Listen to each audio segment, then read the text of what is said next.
L'ex-Languedoc-Roussillon est-il le nouvel Hollywood?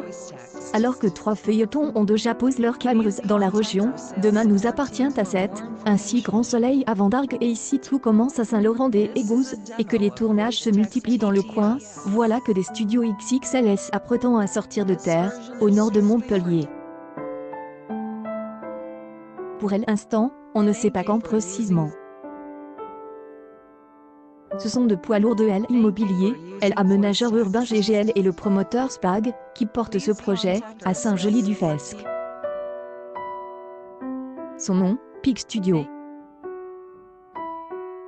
Ce site, qui regroupera tout ce dont une société de production audiovisuelle a besoin, plateau de tournage, bureau de production, locaux de prestataires techniques, stock de décors et de matériel, etc., s'installera sur 30 000 2, au sud-est de cette commune de 10 000 habitants.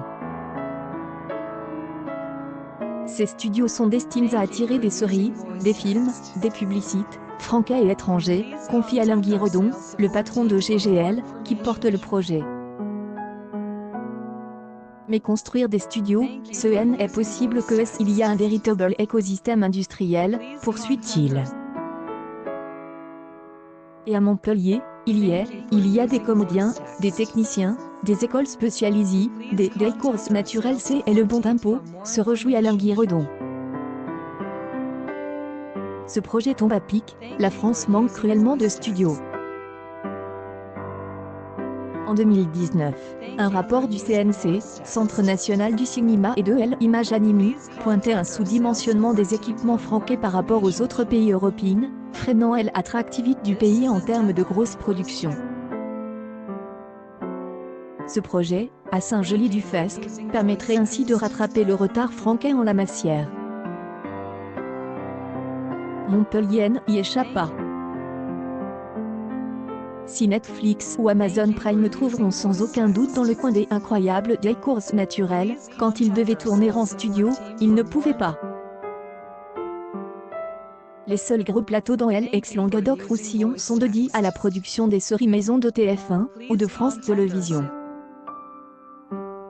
Certes, le service public a déjà ouvert ses studios de Vendargue à des productions extérieures, notamment pour le long métrage Tu ne tueras pas, réalisé par Ceci et Rouault, mais cela reste rare. L'explosion des plateformes justifie le besoin de développer des infrastructures comme celle-ci, confie Maxime Beaufait, membre des Occitanie Film, l'organisme qui accueille les productions audiovisuelles dans la région. Autant les séries quotidiennes ont leur propre studio, et vont continuer à les développer, autant les productions extérieures n'avaient pas véritablement des outils à leur disposition pour développer leurs projets, poursuit-il. Au-delà des courses naturelles, on perdait des journées de tournage, en raison de l'absence de studio. Ce projet est tout à fait